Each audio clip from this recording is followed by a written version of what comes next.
So, welcome to our DBA info session, Mind the Gap from Research Idea to DBA Application. And today we'd like to take this opportunity to give you an overview of our program and what makes our Global DBA unique. So we will go over the DBA formats. We will talk about how to fill out your research topic proposal and the next steps. So I'm Ginny Hinderscheid. I'm the head of marketing for the MBA and the DBA programs. Also a DBA student myself, so happy to try to answer some of these questions that you might have. So I will hand it over to my team to introduce themselves as well. Okay, so my name is Marie-Pierre Cross. I'm in charge of recruitment and admission for the DBA program. I may have been in touch with some of you already by email, so I'm happy to be here tonight. Okay, hello. So my name is Fiona Schweitzer. I'm full professor at Grenoble École de Management, and I'm one of the 3 academic directors of the DBA program. And my academic research explores decision-making in the innovation process to eliminate how firms innovate successfully. And more from a marketing perspective, I also investigate how individuals and society engage with new technology. Thank you. Thank you, Fiona. My name is Professor Shatodruta Mukherjee. I'm an assistant professor at Grenoble School of Management, and I'm in the marketing department, also in the consumer behavior team. I'm also one of the academic directors of the doctoral school, and my research area is to do with digital marketing, artificial intelligence, and virtual reality. Excellent. Thank you. So why a DBA? So first of all, a DBA is an executive doctorate for managers, senior professionals, consultants, educators who want to create meaningful impact through research. So unlike traditional academic PhDs, the DBA allows you to turn your complex business challenge or the challenges you are facing in your daily work into rigorous evidence-based research, all while maintaining your career. This is quite important. And we find that the DBA bridges these two worlds that are often, or historically, not often, but probably historically kept separate, the academic rigor and the business practice. And so your research develops both the theoretical contribution that you would like to advance, the knowledge in your field, and also the managerial contribution to solve organizational problems, in your organization, in your field, in your community. So as a DBA candidate, you will become what we call the scholar practitioner. So someone who can critically analyze business problems using advanced research methods and generate evidence-based solutions. And with the goal as being able to communicate this to both academic and professional audiences. So we'd like to say that the DBA is all about impact. And I think it's important to just maybe start there about why doing a DBA and what it means. And I think our academic directors can get into this a little bit more during the Q&A and answer your questions about this. So why GEM? So GEM is designed for professionals, who want a doctorate while, that fits their career. So it's a flexible part-time format. So it's adapted to busy schedules. It's a 3-year program with a possibility of extending up to 5 years if you need. And what's unique about GEM is you are allowed supervision from day one from experts, right? So all of our supervisors are leading academics, been publishing for at least 5 years. They're experts in their field. They've, supervised before. We take this supervision very seriously. So you are guided along the way throughout this process. We also have a very dynamic community, and that is because our program is over 30 years old. We are one of the first DBA programs in Europe. And we now have a community of over 800 students and alumni all around the world that are super engaged. We're very proud of this community. And also, ultimately, a doctorate is about earning a terminal degree And you will do that with us as a, from a globally recognized, top-ranked, triple accredited business school, which is also quite important. The seminars are based, so the program is based around these 4 in-person seminars. So the first one is in Grenoble. And this is where we welcome you and we lay out the foundations of this program. The second one you can either take online or at one of our hubs. So for the 2026 intake, this will either be in Los Angeles or in Warsaw. The third one, we welcome you to our Paris conference. And the fourth one is in Grenoble, and it might have some options at another hub. We also have 8 online applied workshops. So these help to carry you along the way throughout your program as you continue to gain these skills and have regular touch points, not to mention the touch points from your one-on-one supervisor. And we also have 6 optional master classes, and these will be held either in person at GEM, at one of our global hubs, but also streamed online for you. So the research topic proposal, which is probably the key to this session today, is most of you right now are probably in the phase in which you're thinking, what is my topic? Why do I want to do this? Is this for me? And I think we've designed the research topic proposal as a way to help you think through this as an exercise. So we highly recommend just starting to work it out right now. Think about well, first we'll start with your research topic title. Again, all of this will change once you get started. Your research topic itself likely won't, but the questions, how you approach it, all of this you will work through once you arrive and with your supervisor. So don't stress, take it seriously. So it's a big commitment, but it's okay. So we'll start with your title. Start with a clear, focused title that captures sort of your research question. It has to be, think about something that's specific enough to show the direction that you want to take, but broad enough to show, that gives you a problem to solve. Then the managerial or business issue you want to investigate and why. So with that, you'll think about your story. So what's the real business problem that you want to solve? Why does it matter to you? How does your experience make you uniquely qualified? So how does this connect your professional expertise to the research that you want to do? Because it's a 3-year program, it sounds long, but it's not. It goes by fast and you'll have a lot to learn. So if you were jumping fields completely, this would be a little bit more challenging. So think about, what expertise you bring as well. Who would you collect data from? How would this look? How is it going to advance your career? So what is the challenge? What is the problem that you are seeing in your workplace, in your field that you would like to solve?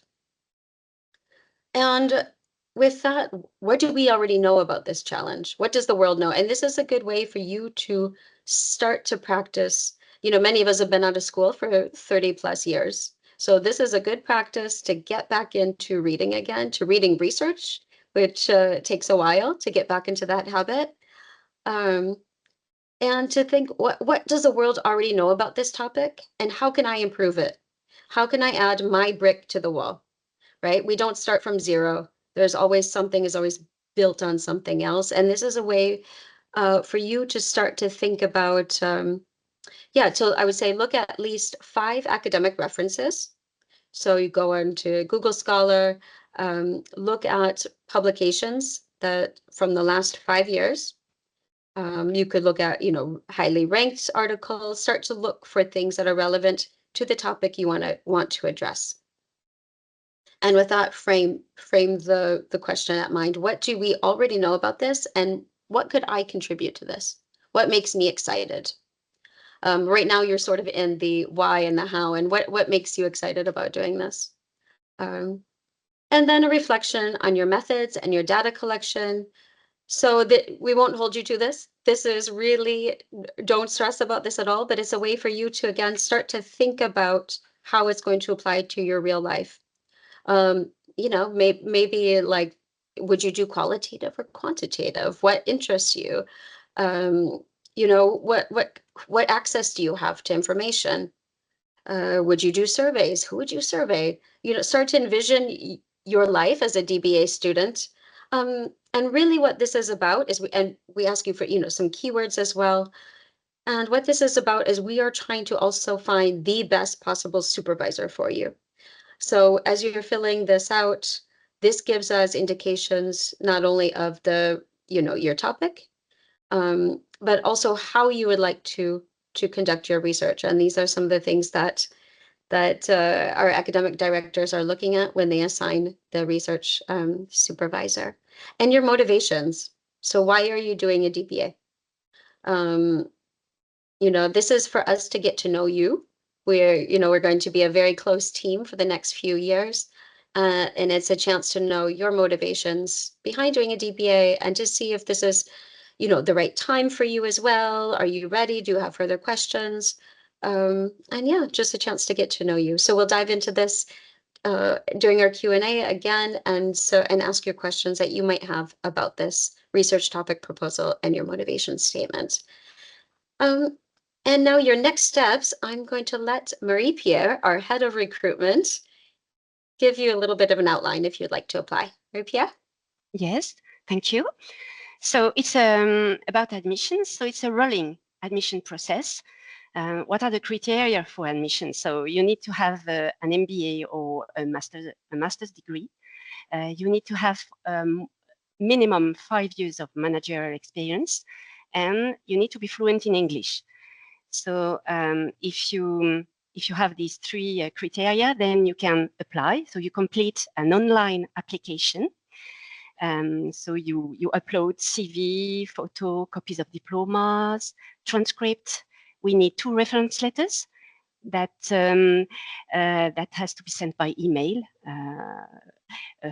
by your referees according to a template that I will be able to send you. The research topic. You need to write your research topic according to a template as well, and that's it really. There's a deadline to respect if you want to ask for a scholarship. So you need to ask for your scholarship during your application while you apply. And these scholarships are offered to early applicants and on merit as well. You have to write a motivational letter to be awarded this scholarship. And the deadline is June the 23rd.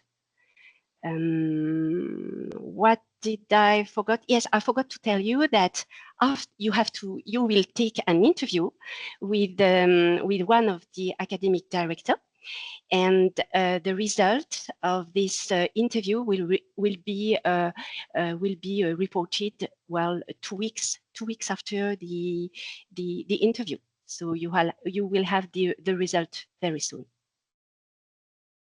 That's it for me. Great, thank you so much. And just a reminder to everyone to enter your questions directly into the chat. And with that, we will go to the Q&A. So I went very quickly through the program format because I really want to open this up to my colleagues. I've prepared some common questions as well for them. And then we will get to your questions here. So let me just turn off my slides. So Shatadrucha, you know, with the let's talk about workload expectations. So we recommend generally 10 hours per week, plus these seminars and webinars over this 3-year timeline. Could you maybe give an outline of the support provided and what students should expect? Thank you, Jenny, for the question. So we give an estimate of 10 hours per week, but that of course varies depending on which stage of the thesis development they are in. In the initial stage, when they are still reading, learning, attending the seminars, it's more about developing the projects, or when they are attending the seminars, they might have to devote more time. that comes naturally. So obviously the amount of hours will vary accordingly. But then again, after this proposal, especially when they are in the stage of collecting data, in some cases it might happen that they are not able to get the results that they wanted, and they have to rerun or try some other analysis. So research is something, you cannot always predict from beforehand what will happen and how much time it will take. But so 10 hours is normally like a guideline. And of course, life happens to all of us. Because DBA is something that they pursue along with their jobs. So it is always not possible to give the same amount of time every week. That is something the students will have to stay motivated and to be in touch with their supervisors to keep on track. If such a situation arises where they have to take a small break, if they think their professional or personal reasons are pressing at a level where they cannot devote enough time to stay on track with their deliverables, it is possible to take abeyance. It is like a sabbatical. It is up to 6 months or up to 1 year, and they can apply for it in advance. They have to give a notice in advance, and it can be granted given the right grounds. That's great advice. And I think what we recommend is always to be in communication with your supervisor. So if you're having any difficulties, just to always work with them, to get along.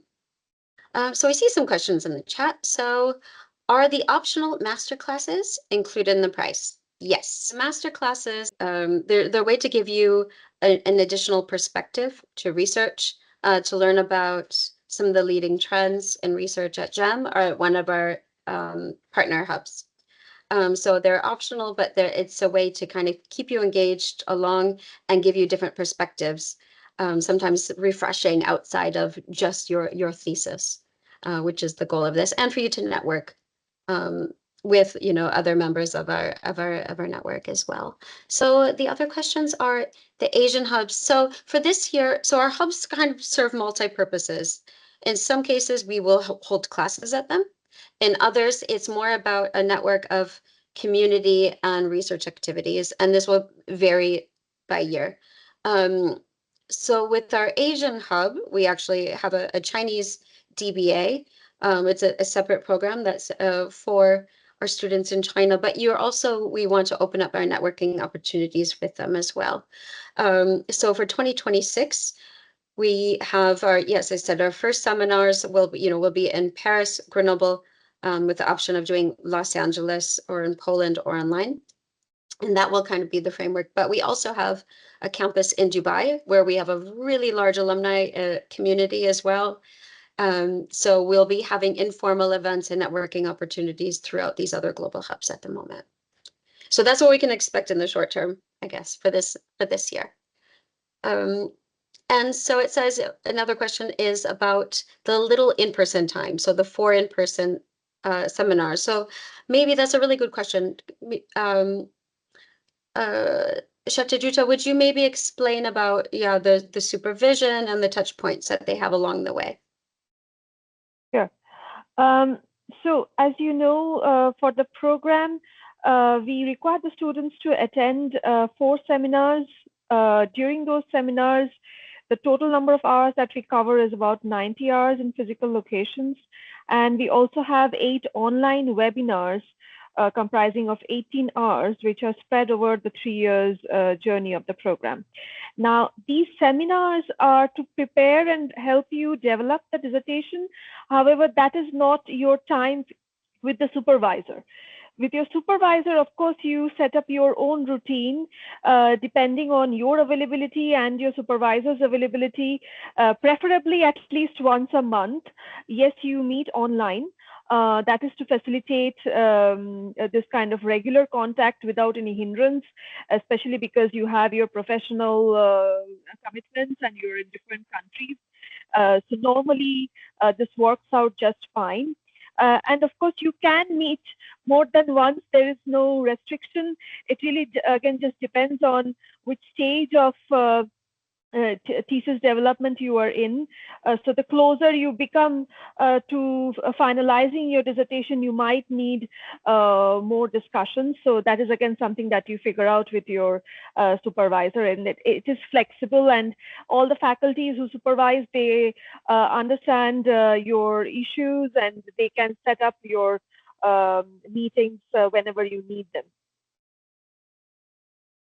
Exactly. And I should mention as well, in between all of this, you also have your cohort, which is an incredible cohort, in which you will be able to set up study sessions and support each other, and learn from each other as well. So it's really an amazing group in which you'll be able to have learn a lot. So another question is a regular publishing or teaching mandatory? So no, the PhD is different from the DBA. Fiona, would you like to explain how this works? Yes, so basically we have we have the different courses in which you learn the methodological background. You can basically decide in your DBA whether you want to go for a kind of monography or one case case application, your DBA, or you can also have a 3-paper kind of application thesis. So if you go for these if this 3-paper version, this means yes, also throughout this process there is some kind of application requirement for you for you in this process. This can be, for example, in a type of a conference. This can be a book chapter, etc. If you do not go for the 3-paper version, but for the comprehensive thesis, then also you're encouraged to publish, but as mentioned, it is not a must throughout the process, but it helps to position yourself in your topic, in your area of expertise. To publish. We also have specific programs in our exchange with other DBA schools, where there are DBA focus conferences where you can present your work and also exchange with the network of other DBA students. So there are various options throughout the period to publish, but as mentioned, it is different. It has not this strong academic university focus, career path way of publishing as in a PhD. Exactly. Quite a few of our students publish just afterwards, or will go on to continue their publishing. There's also an opportunity to start to produce your work at our at the EdBack conference. So we do send students sometimes to conferences as well to present their work, so you can get some experience. So I have another question. If you need an MBA, someone who is currently doing their MBA. So we do require a master's degree, an MBA, and your transcripts. So we wouldn't be able to take you until you've finished. So once that's done, you'll be able to apply. So you said in March 2027, so you'll be able to join us for the 2027 intake. So thank you for that. I'm glad you're excited and starting to think about your topic now, because it does, as many of you have probably been considering a DBA for a long time. That's good. It's good that you're thinking now about what you'd like to do. So another question is insightful information about graduates. What do they do after the completion of the DBA? What is the percentage who changed their careers, more on the corporate side, the startups? I don't mean to take over, but would you like me to answer this? Or maybe some of you want to give some of your experience. But I think what's really cool about the DBA is there's no two DBA students alike. It is every age, every industry, every sort of problem you can imagine, that they're tackling. That's why you really learn a lot from your cohort. As long as it's a business or managerial issue, they're on it. So I think that's really interesting. The DBA, I would say we have about I'd say maybe 60 to 70% are, working in an industry, maybe 30 or so in academia or part-time academia. Quite a few are consultants, and they use the DBA to sort of gain their to signal their expertise in their subjects, right? So the doctorate is it signals to the outside world that you are an expert, that you have taken this time to know your field, and that helps you to progress then as that expert in that topic, especially for, consultants or teachers. It's not an MBA. It's very different. It is usually people are, we said the average age is about 45. They're sort of thinking about a different phase in their career. Sometimes it's not about a promotion. It is about taking a different look at how you do your current job, or tackling a challenge you've always wanted to take on. So it's not necessarily about a career change per se. It's more about maybe an evolution, or if maybe sometimes you're thinking, oh, I'd like to get a little bit into academia and share my expertise and do this a bit differently. So do one of you have anything to add to the colleagues about Hi, that? Jenny. Maybe I can add. Yes. So from my understanding, the students, sometimes they also want to contribute to their field. They want to develop some core frameworks or ideas which they can directly apply to their work, and which they think which can also help the fellow businessmen or industries to benefit from. So most of the time they come from a practitioner's perspective. So after graduation, can you teach part-time? Absolutely. You can teach now part-time. I mean, all of you are coming with a tremendous amount of expertise already. And what the doctorate does is it gives you that sort of legitimacy to then take this a little bit farther. Let me see here. It's some long questions. It's exciting. Maybe Fiona, I'm going to get to one of our questions. Could you maybe explain, GEM, they've probably seen as known for innovation, sustainability, tech organizations. Could you maybe explain a little bit about some of the GEM's research expertise and how it may or may not, help or influence, I suppose, DBA topics? Yes, sure. So basically, indeed, so innovation and sustainability topics are very important to many of our researchers, but it goes beyond that. And generally speaking, you can tell that there is a good fit of your research topic, whatever you choose, and what we at GEM do when the topic meets 3 points. So when it addresses a relevant business challenge.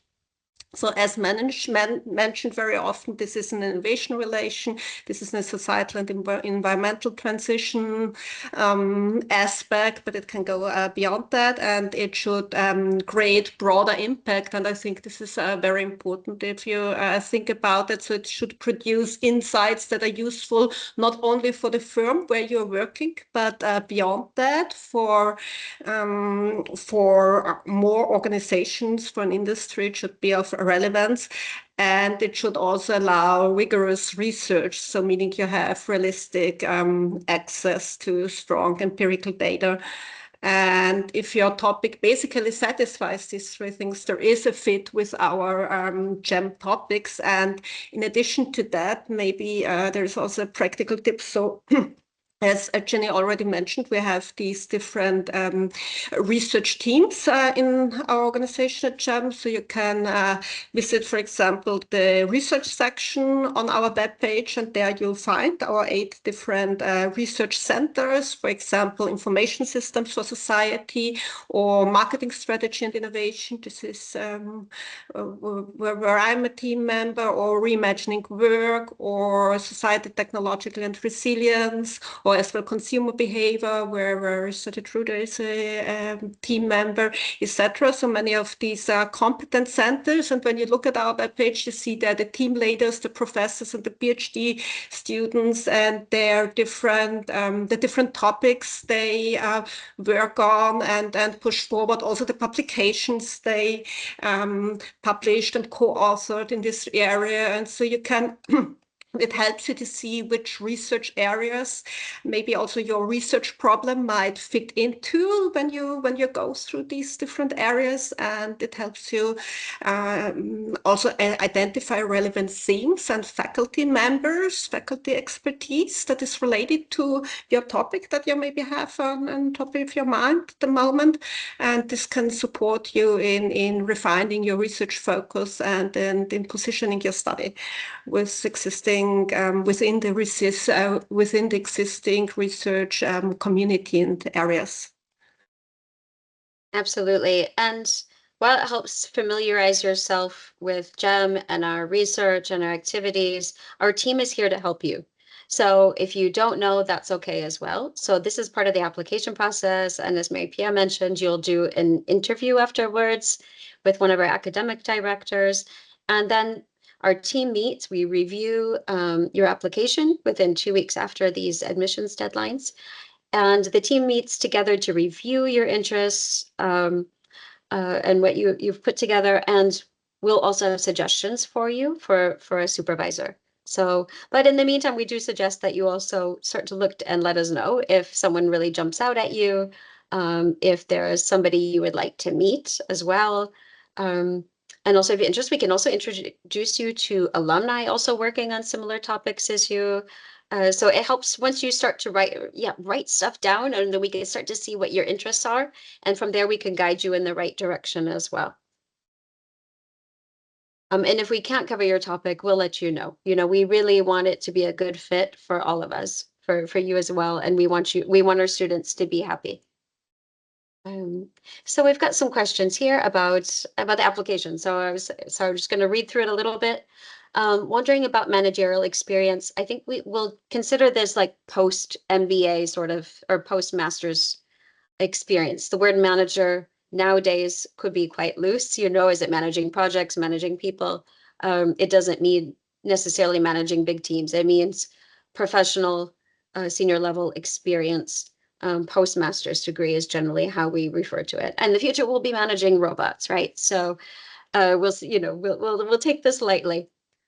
So one of the other questions is about financial questions. So I think we said on our website, the tuition fees are 60,000 euros for the 3 years. So each year is 20, 20, and 20. If you apply by the June deadline, we do have a 6,000 euro scholarship. Many of our applicants have company sponsorships to some degree or another. And it's other than that, it's pretty it's a self-funded degree because it's a professional doctorate. So if you have funding from your company, our team will work with you to help set that up through your company and help you with the correct paperwork that you would need. This person is interested in sustainable finance, policy making, in the public-private sector, and long-term goal is to enroll in institutions such as the World Bank, ECB. So this is great. We can introduce you already to alumni working in these fields and share research with you. So we recommend for you to start to get some stuff down on paper, go through your interview, start to see more how your topic is aligned. And this is one of our strengths at GEM. So I think you would be happy with this, to meet some of our alumni and our faculty working on these topics. It's quite an exciting time. All right, so while I'm going through the questions, does Fiona or Shatajuja, do you have anything to add? No, not really. In terms of the professional experience, I think we mentioned that we need, we'll prefer if you have at least 5 years of managerial experience. So that is a criteria. But I think most people who come to us, the ones who at least I have interviewed so far, they have more than 10 years of experience. Maybe like I guess either you could answer this. How do students, we ask them to sort of think about their data collection, even though they have no idea yet, right? Maybe still just thinking about their topic. But how do you think their professional experience could help them for this, for data collection? And maybe you could start to explain what this looks like for them. What are some typical things, scenarios for our students?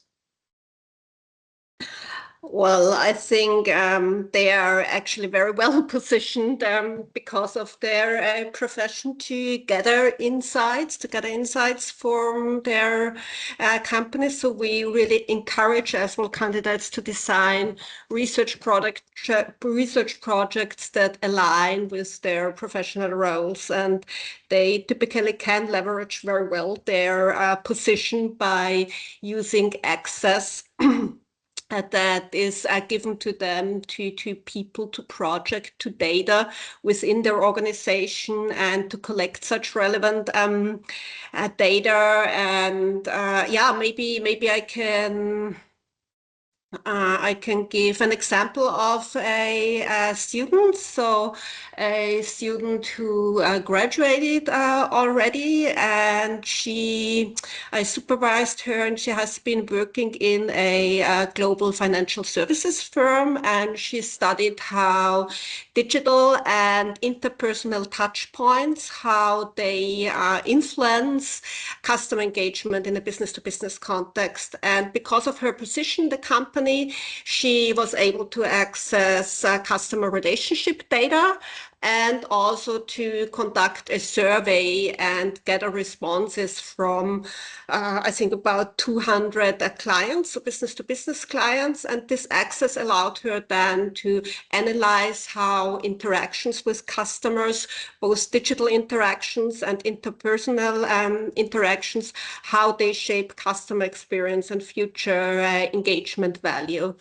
And yeah, we are now in the process also of publishing this data in an academic journal. And of course, this is anonymized data, so you don't have to be afraid. And of course, you have to ensure also as well when you use this data that not to steal the data from the company, but to ensure that you can use this data. And we look at how we use the data in order that all the data rights and also data privacy rights with for example, for the clients, etc., that they are not violated, that we do this in an ethically correct way, this data gathering and data analysis, of course.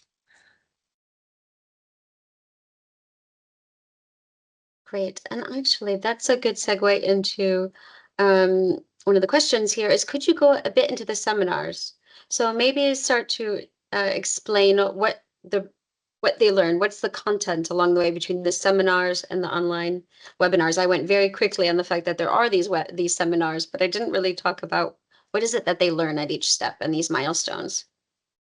Okay, so basically all these courses should prepare and help you to do each or to conduct each step of the DBA journey. So it helps you to decide, to prepare your at the later at a more condensed research proposals. You get an information about all the about literature review, for example, and then about the different methods of collecting data. So there are qualitative research techniques, there are quantitative research techniques.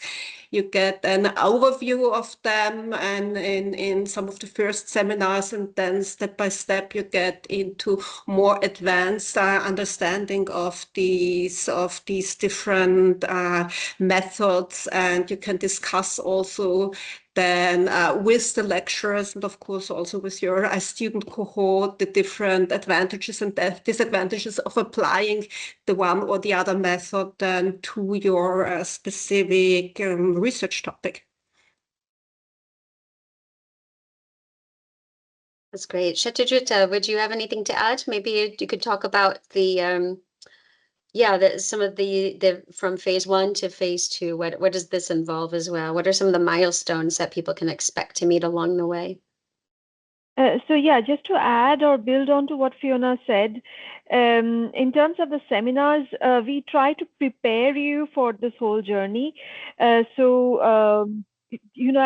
some stages, we develop the literature review, then we think of how you can develop your specific hypothesis, and how you can test them regarding the methodologies, research design, how you can summarize your findings, how you can present them, what kind of contributions you can make. So for each of these functions of your thesis, we have seminars dedicated which can train you to do the same. So the deliverable for these seminars is not an exam, not a quiz. It's basically the task of improving your project. So at the end of your seminar, you could apply whatever you learned on your own paper, and you can show it to the concerned person or consult a supervisor to see if you were able to do the necessary revisions or betterment of your thesis. And transition from phase 1 to phase 2. So when you defend your proposal, we have 2 internal reviewers who review your project and give you feedback, which is really helpful because when you are working with your supervisor, it's a very close tie. You already know the topic, you know the subject. So, but when it is evaluated by someone who does not know your project, then it brings in certain perspectives which you maybe did not think about before. And of course, it helps you in improving your research project. So that, of course, helps in the next phase of your final dissertation development. And again, in your final defense, you first have your final dissertation evaluated by 1 internal reviewer and 1 external reviewer. So that gives more credibility and some feedback, which can again add value to your project. And then you get a go ahead from the reviewers whether you can go ahead and defend your final dissertation. It sounds intimidating, but it's part of the It actually brings in just perspectives, and I know it sounds scary, but to be honest, the entire team of faculties, your supervisor, your reviewers, the approach is to help you deliver something good, of good quality that will actually help in contributing, and it's not to really scare you or put you into a corner. Exactly. It's to know, am I ready? What do I need to do before? You don't want to find out at year 3, that you're on the wrong path, right? So these checks and balances along the way to make sure that what you're producing is something of quality, right? And it's very important to us and to you to gain those skills and to produce, rigorous research. So another question here is this the path to adjunct professor position post DBA?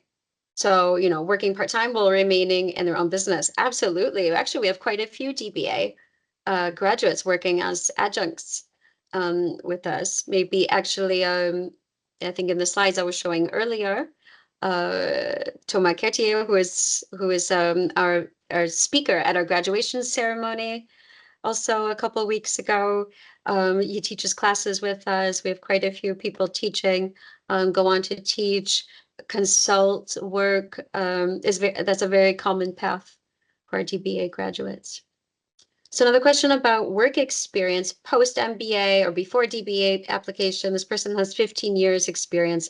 That's okay, as long as it's professional experience, right? No, it's quite common to do an MBA later in life as well. When we say, professional, it is, if you feel you're ready also. So it's about knowing that you're ready to take on that business challenge and you have enough experience, you have to have enough professional experience to identify the problem. Sometimes it's not that you're younger. The younger people might know, right? Might remember research better than we do, but you need to find a frustration maybe, or that desire to change something in your organization, in your field, You have to have that life experience to know, I think, to come to a DBA. And that's, I think, the one thing that brings everybody together is that this desire to change and to use research and this, academic rigor to address these problems or challenges in their fields. Actually, maybe I'll direct a question to both of you. What are some common, I keep saying the challenges and, that people want to bring. What are some common gaps? Because we called the session Mind the Gap. What is some examples of a gap, or what are some projects that you often see? Perhaps you can explain maybe for help them find these challenges to address through research. Yes, so maybe challenges or gaps again sounds scary. So when they design, so if you think now of this stage of this application stage, so maybe also to take out some pressure here. So the goal of the research topic proposal, for example, is at this application stage is not to have the perfectly formed research problem. So even if there might be certain gaps or challenges at this point, this is very normal. So rather we ask for it really to understand as the candidate, your research interest and to assess also your readiness for doctoral level inquiries. So your ability to think also beyond your specific firm case, to critically reflect about a managerial problem and to see also how well your goals are aligned with our DBA program.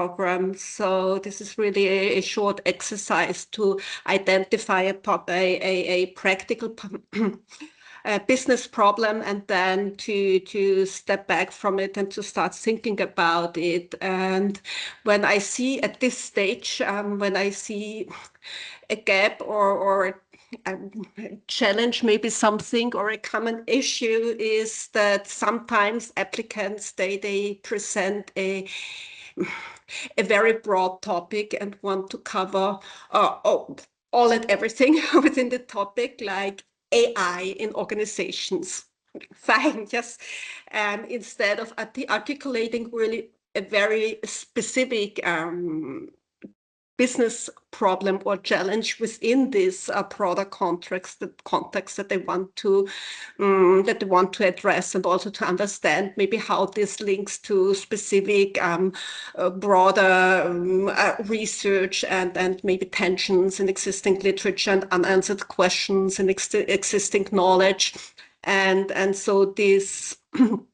This research topic proposal is a step towards answering or towards getting more precise here. So this more precision is helpful. And maybe here also I could give an example of a student of the last intake, if we say AI in organizations.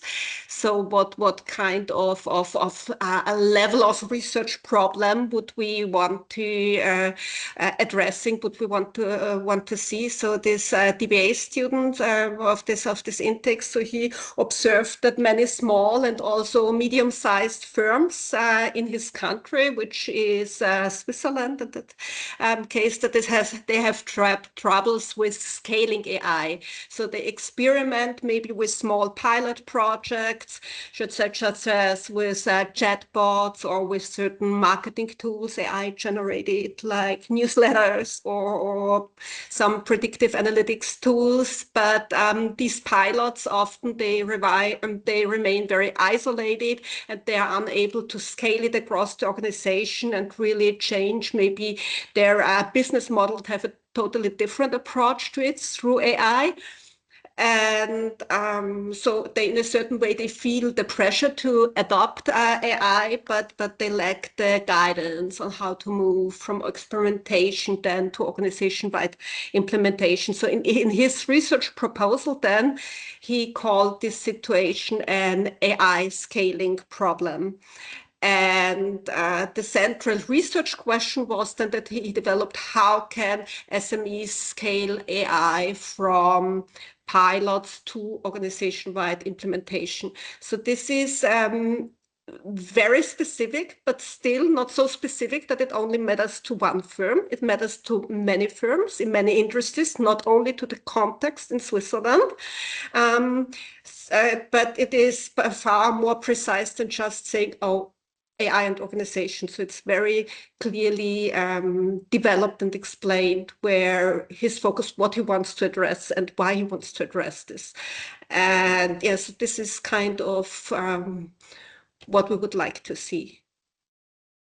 And it's very likely that you will apply and your supervisor will say, okay, let's work on this. And that's okay. But I'd like to see that you're starting to think about it. And of course, narrowing it down is a part of the process as well. And you learn that in your courses. So I have a question about in which country the DBA is recognized, is what, where the diploma is from. So I'll just quickly answer that if you guys don't mind. So the diploma is a Doctor of Business Administration granted from our school. So GEM is a triple accredited business school, which means that our DBA goes through very strict criteria that we have to, pass to make sure it's up to these standards. So we're also a research ranked school with a very good reputation for our international professors or research rankings. Where this and DBA versus a PhD from a public school could become an issue is for those who want to go into a purely academic role and work in a public university, or might be working in certain countries, maybe working for governments. In this case, it's possible that a DBA isn't for you, and you might need to do a PhD to get specific public recognitions. I know it's very political, but it's a case-by-case basis that doesn't necessarily apply to most of our students, but we're happy to talk with you about it if you're not sure. So DBAs, any DBA ever, they're all recognized as executive professional doctorates. And that could also be, cases of PhDs from business schools in certain countries. So it's a very much a political issue depending on which country you're from. If your country recognizes only doctorates from your country, and if it matters, if it impacts your career, because also it depends on what your career goals are as well. So if you are just saying you want to become a consultant, you want to, stay in your career path, then then it's up to you to also build your profile, to start publishing, to build that expertise through your doctorate. And also you can do that through a top ranked school with our accreditations and working with your supervisor to build that profile. So I know that's a complex question and we have to see it on a case by case basis, but if you're worried about the country where you're from doesn't recognize the DBA, we can work with you on that to see if this program is for you or not. The next intake starts in November of this year. So as Marie-Pierre mentioned, we have rolling application deadlines. So please send us a message, and Marie-Pierre is happy to share that information with you. Oh, this is a great question. The next one is, how does the role of AI play when writing a thesis nowadays? And well, we'll see as we start getting these research, just even your applications. We know you're going to probably use AI on this as well. We're seeing AI everywhere. We all use it as well. But it's also important to get to know you, to also say when you're using AI or not. Shatajuta and Fiona, maybe share your experiences with seeing AI in the classroom and how you would see it also helping, but where the limits are a bit in starting your DBA. Yes, I think, of course, you can use it and it is helpful. I think it's the mindset that matters as to how you use it, right? So you can use it as a sparring partner. You can use it, you write ideas and you see, you check back what AI, or you get input from AI. You can improve maybe your writing style by using AI, etc. So if you use it to challenge and to improve your own thinking and your own writing, basically, why not, right? But if you replace your thinking, right? So if this is if you use it as a ghostwriter, it is not the right approach, right? So, I mean, basically, when you do research, when you write your DBA, you will see, I mean, you write maybe, you read 10 papers, you read 20 papers, and then they merge down to maybe one paragraph. Then you rewrite the paragraph, you write it again, you write it, you send it to the supervisor, and he's like, yeah, nice first draft, change this, change that. And you might see, oof, you know, the input-output relation is like crazy, not efficient. But actually, I think this is what really lies between the input and the output, the thinking, the reflection of what you get to know, what you take in, even if what you take out, what you write actually down is maybe smaller. So if you have this process replaced just by having copying something in that AI produces, I think you will have trouble building the expertise in the specific topic and area you're interested in. And it might be a big waste of time, right? So I think this would be, so I think basically, yeah, using AI as a ghostwriter is not a good strategy for a DBA. Using it to complement your own thinking, there are various tools that you can use, and we will also discuss these throughout the courses, the different tools that make sense to use. And yeah, we wouldn't see a problem of basically using them if you use them wisely. Great. And we have one more question. Let's see. And what if it turns out to not be a match between us and the supervisor, but we're a couple months in already? This is where our amazing academic directors also supervise the supervision. Maybe Shatadruta, would you like to comment on that? Yes, so this was actually one of the points that we were going to cover anyway, I think, in terms of matching the students with the supervisors. So initially, we asked the students who we take in to identify who you would want to work with, depending on your interest. We encourage you to go through our website, through our faculty directories, look at what people are researching on, and identify more than one people with who you like to work. Why more than one person is because not every faculty is in a position to take on the DBA supervision. So you can give me those suggestions that these are the people who I would prefer to work with. Then your academic director will get in touch with your potential supervisors and see if they are ready to take it on. When they are ready to take it on, we ask you to have a meeting with them, have a chat, and see if it's a right fit in the initial stage. Now, if suppose you're not able to identify, or the one person who you identified is not exactly how it's not working out for them, then we can offer you some options. We obviously will match you to a supervisor. Now, at a later stage, it might happen that you're not getting along or not seeing eye to eye, or your approaches are very different. In that case, again, you contact your academic director. We try to mediate and see if we can solve the problem somehow. If we think that it is not possible to solve it, then it is possible to get another supervisor.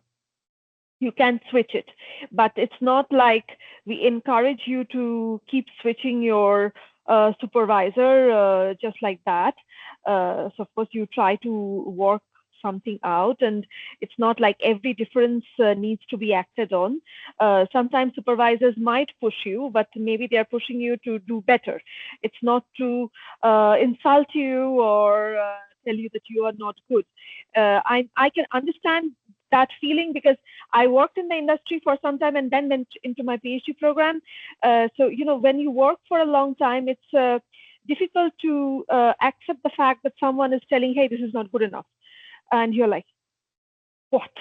So yeah, that adjustment, that realignment with the academia is a bit difficult. So I would suggest try to hang in there, try to be patient, try to see if there is some way to work it out, and of course consult with your academic director. They will try to solve it for you also. And in other cases, it might also be possible to have a co-supervision. The co-supervision could bring in some balance in some cases. It can also be that maybe your supervisor has expertise on one topic and your co-supervisor has expertise on a different topic, and those complementary strengths can help you with your thesis. So in that cases, you can have more than one supervisor. Great, thank you. And that kind of brings to one of these other questions for somebody who has getting corporate sponsorship and is wondering about their having a co-supervisor or as a subject matter experts on their thesis. It's sort of a delicate question, actually. Maybe something you guys can answer based on your experience. So basically, this is often possible that, for example, there is a co-supervision where one supervisor has the topic area expertise, and another one has a specific a specific method that the student needs to apply, and he has this method expertise. Then including this expert. Sometimes also there can be co-supervision where one additional supervisor, for example, is external also to a GEM. So there are several possibilities. The key goal is to have the best suiting supervision option that is possible for each individual student. Excellent. And I think the advantage of being a 30-year program is that we've got these processes in place already, and it's built into our program to have high quality supervision, to monitor the progress. Our team meets, every month. So beyond the supervision, you all meet and you go over everybody's progress, and everything is tracked very carefully. A lot of work is done behind the scenes as well. Even if you're not here in person, there's a team of amazing academics who are there to support you. Well, we're up on the hour, so I don't want to keep everybody much longer. And so thank you very much. We'll be doing these info sessions regularly. Also, we encourage you to start your application, get something in on paper, contact Marie-Pierre, and from there, once you're ready, you'll meet with our academic directors, and we'll start to get this going and see if the DBA is for you. So again, please feel free to reach out at dba@grenoble-em.com if you have any questions at all. And thank you so much to my colleagues for being here and for answering their questions.